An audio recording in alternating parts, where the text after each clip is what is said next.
Picture two mornings. In the first, someone wakes up already braced for the day. Phone in hand before both feet hit the floor, coffee before water, rushing out the door tense and behind. In the second, someone wakes a little more slowly. Water first.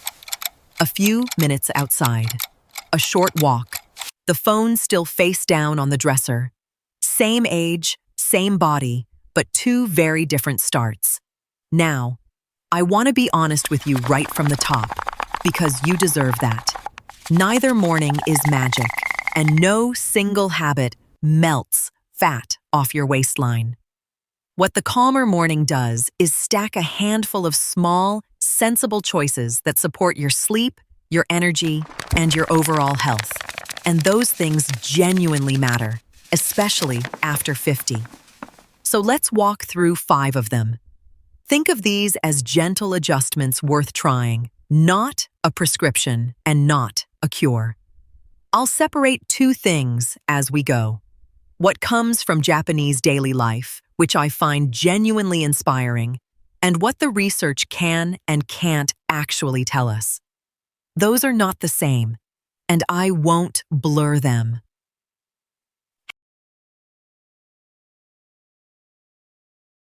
Habit 1. Reach for plain water before anything else. After 7 or 8 hours of sleep, you haven't had a drop to drink. A glass of plain water is a simple, 0-calorie way to start the day. And if you like it warm, that's a fine personal preference. Nothing more mystical than that. Here's where I'll be careful.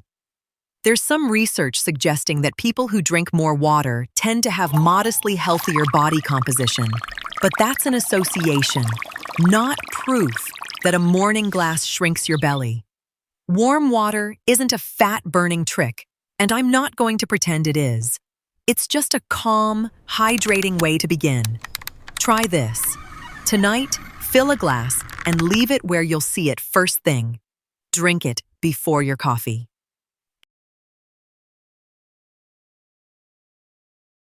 Habit 2. Get some morning daylight.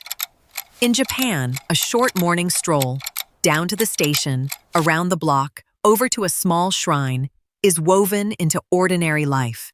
It isn't billed as exercise. It's just part of how the day opens. What the science suggests is that natural morning light helps set your body's internal clock, and a well-timed clock can support better sleep. A couple of small pilot studies have looked at morning light and how people feel and rest, and the early signals are encouraging.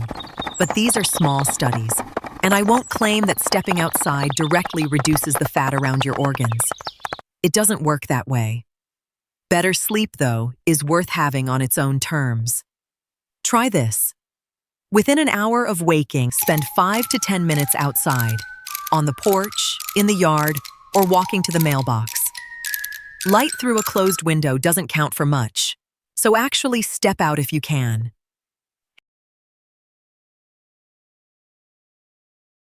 Habit 3. Take an easy walk.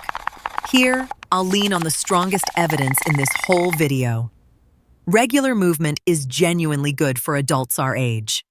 Aerobic activity like walking contributes to your daily energy use and supports your heart, your mood, and your health broadly. Along with resistance activity, using your own body weight, resistance bands, or light weights, and sensible, balanced eating, it's one of the few things that reliably helps with fat, including the deeper abdominal kind, over time. Notice I said along with. No single walk targets your waistline, and a walk is not medicine. It's just one of the most accessible, sustainable forms of exercise there is, and you don't need a gym for it. Try this. Aim for a 20 to 30-minute unhurried walk most days. If that's a lot right now, start with 10 minutes and build. And if you're able, add a couple of short strength sessions each week. That pairing does more than either alone.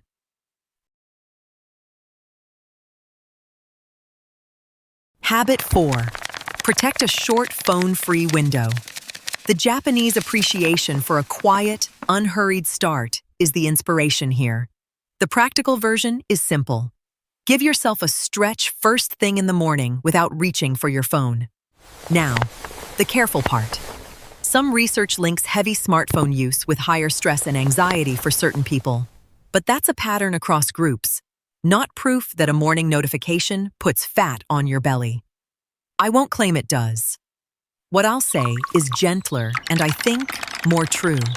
A few unhurried minutes can help some of us feel less reactive and less scattered before the day's demands arrive. If that describes you, it's worth a try. Try this. Keep your phone out of reach for the first 20 to 30 minutes after waking.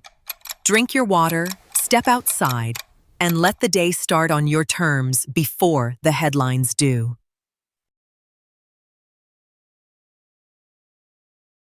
Habit 5. Time your caffeine to suit you. You may have heard a firm rule about waiting exactly 90 minutes before coffee. I want to be straight with you. There's no established universal number, and I'm not going to hand you one. What actually makes sense is individualizing it. Caffeine affects people differently depending on your sensitivity, any medications you take, symptoms like jitters or a racing heart, and, importantly, how it hits your sleep.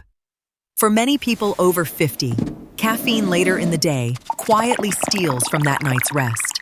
So the goal isn't a magic delay, it's noticing your own pattern. Try this.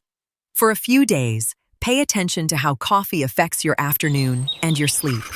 If evenings feel restless, try moving your last cup earlier or trimming the total. Let your own body, not a stopwatch, set the timing. So that's the set. Plain water, morning daylight, an easy walk, a short phone-free window, and caffeine time to suit you. Supported by regular strength activity and steady, healthy eating. None of these is a miracle, and none targets belly fat on its own. Together, they're a calmer, more sustainable way to start your day, and that's a foundation worth building on after 50. Here's your one small action for today.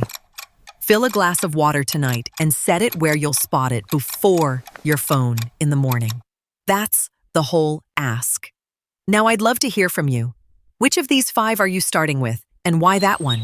Drop it in the comments. And if this practical, no-hype approach is what you're looking for, subscribe so the next one finds you.